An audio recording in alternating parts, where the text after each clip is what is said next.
জামাতে ইসলাম সেই সংগঠনের মধ্যে থেকে যদি মিথ্যা কথা বলে দলের হক আদায় করতে হয়, প্রয়োজন হলে পৃথিবীর অন্য কোনো সংগঠনই করব না, তবু জামাতে ইসলাম নামক সেই সংগঠনের মধ্যে যোগদান করে মিথ্যা কথা বলে নিজের ঈমান ও আখলাক কখনোই নষ্ট করব না ইনশাআল্লাহ।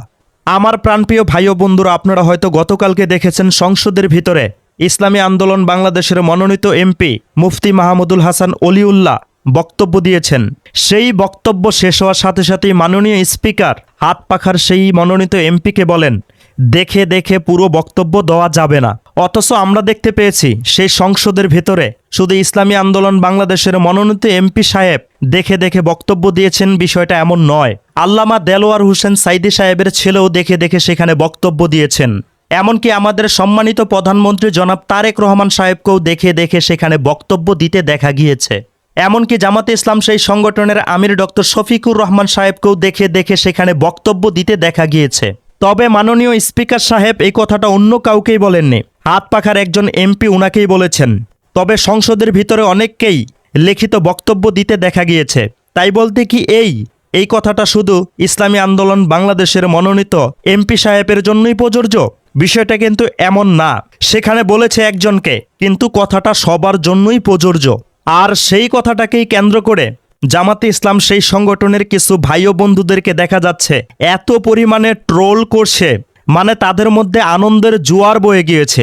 এখন আমার কথা হচ্ছে, নিজের ভিতরে দোষ ত্রুটি রেখে আরেকজনকে নিয়ে কি হাসাহাসি করা কোনো বুদ্ধিমান মানুষের কাজ হতে পারে? আপনি কি মনে করেন?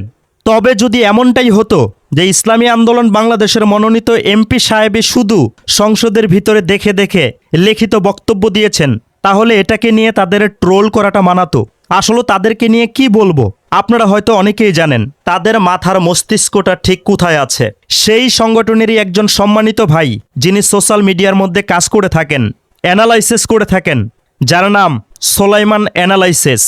আপনারা হয়তো অনেকেই উনাকে চিনবেন। উনিও এই বিষয়টাকে নিয়ে অ্যানালাইসিস করেছেন। তবে উনার অ্যানালাইসিসের মধ্যে এত পরিমাণে মিথ্যাচার ছিল, ইসলামী আন্দোলন বাংলাদেশের মনোনীত এমপি সাহেবকে ছোট করার জন্য, তুচ্ছ তাচ্ছিল্য করার জন্য সে এমন কোনো পন্থা বাকি রাখেনি। তবে আসুন, সংসদের ভিতরে ঘটে যাওয়া সেই বিষয়টাকে কেন্দ্র করে সোলাইমান অ্যানালাইসিস ভাইজান কেমন অ্যানালাইসিস করেছে সেটাকে দেখা যাক। তার পুরো ভিডিওটাকে নিয়ে অ্যানালাইসিস করব না, তার ভিডিওর একটু অংশকে নিয়ে আমি অ্যানালাইসিস করব সে কেমন অ্যানালাইসিস সেখানে করেছে, কতটা মিথ্যাচার করেছে, কতটা কৌশল করে কথা বলেছে ইসলামী আন্দোলন বাংলাদেশের মনোনীত সেই এমপি সাহেবকে ছোট করার জন্য। তাহলে আর দেরি নয়, আসুন এবার শুরু করা যাক। দর্শক, স্পিকার তিনি বলছেন যে সংসদে দেখে দেখে বলা অনুমোদিত না। কাকে বলছেন?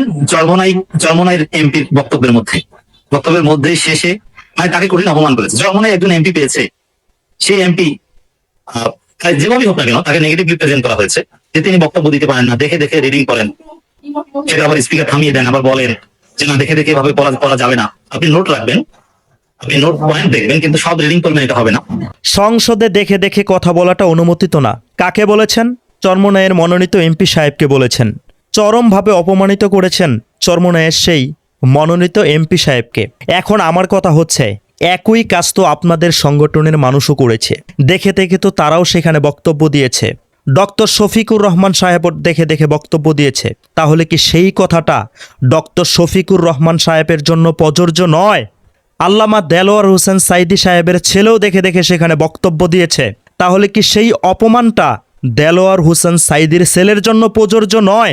মাননীয় স্পিকার হয়তো ইসলামী আন্দোলন বাংলাদেশের সেই মনোনীত এমপি সাহেবকে কথাটা বলেছেন, কিন্তু কথাটা তো শুধু উনার জন্যই প্রযোজ্য নয়, যারাই এই কাজটা করছে তাদের সবার জন্যই প্রযোজ্য। তাহলে কেন শুধু ইসলামী আন্দোলন বাংলাদেশের মনোনীত এমপি সাহেবকেই অপমানিত হতে হবে? এই কথাটা আমাদের গ্রহণ করতে হবে।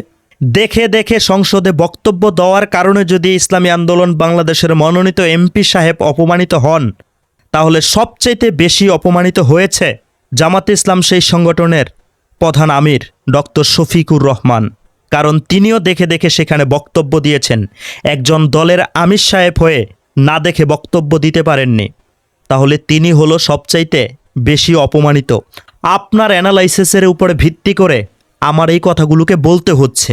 অবশ্যই একজন সংসদ সদস্য স্মার্ট হবেন, তিনি জাস্ট নোট বা রেফারেন্স এগুলো দেখবেন, কিন্তু ওভারঅল তিনি বক্তব্য প্র্যাকটিস করে আসবেন, বক্তৃতা দিবেন। সংসদ ইটস এ লেজিসলেটিভ বডি, এখানে আইন প্রণয়ন হবে, তিনি মতামত দিবেন। তিনি নিজে কিছু বুঝবেন না, কিছু বলতে পারবেন না, একটু বক্তব্য দিতে পারবেন না, তাহলে তিনি কিসের এমপি? আমাদের সোলাইমান অ্যানালাইসিস ভাই এখানে যেই কথাগুলোকে তুলে ধরেছেন, এখানের প্রত্যেকটা কথা প্রত্যেকটা এমপির জন্যই প্রযোজ্য হবে।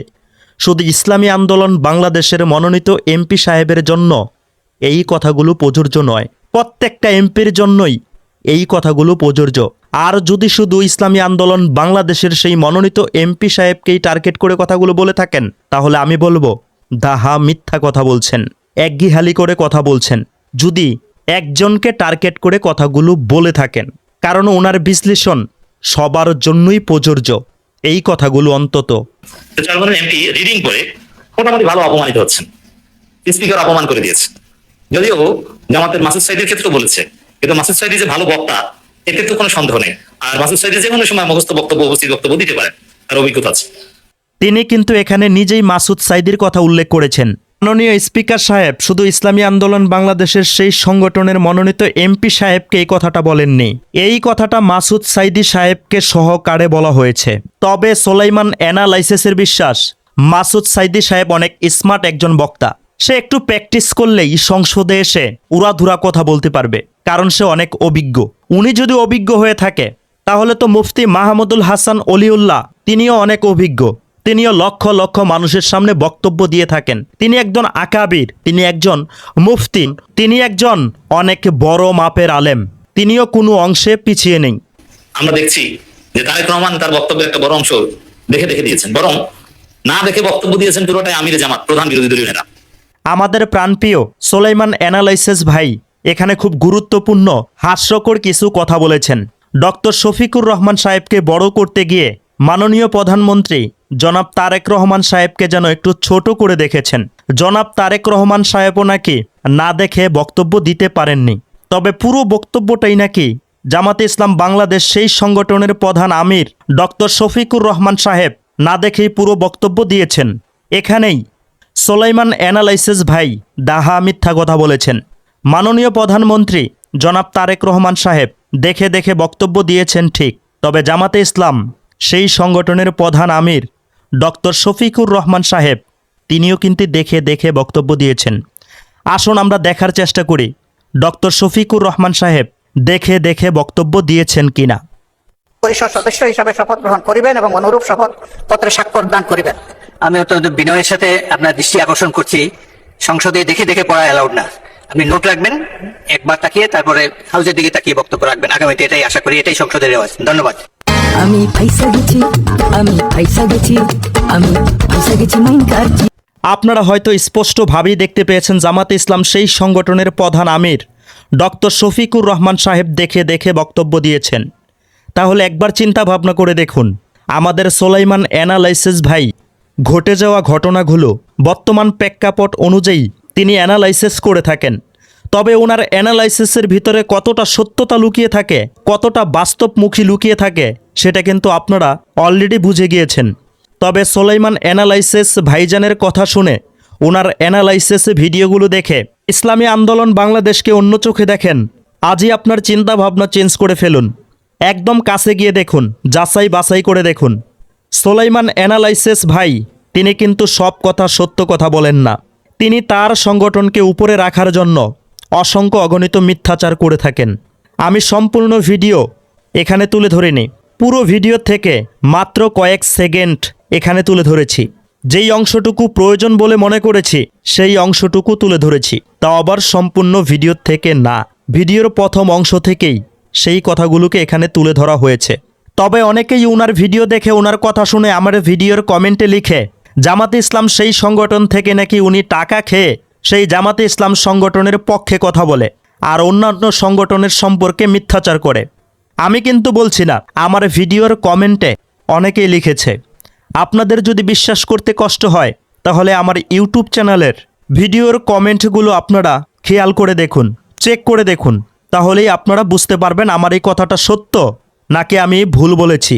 সবাই ভালো থাকবেন, সুস্থ থাকবেন, কারো কথা শুনে বিভ্রান্ত হবেন না, বাস্তবতা নিজের চোখে যাচাই করে দেখার চেষ্টা করুন। আসসালামু আলাইকুম আ রহমতুল্লাহি আ বারাকাতুহু।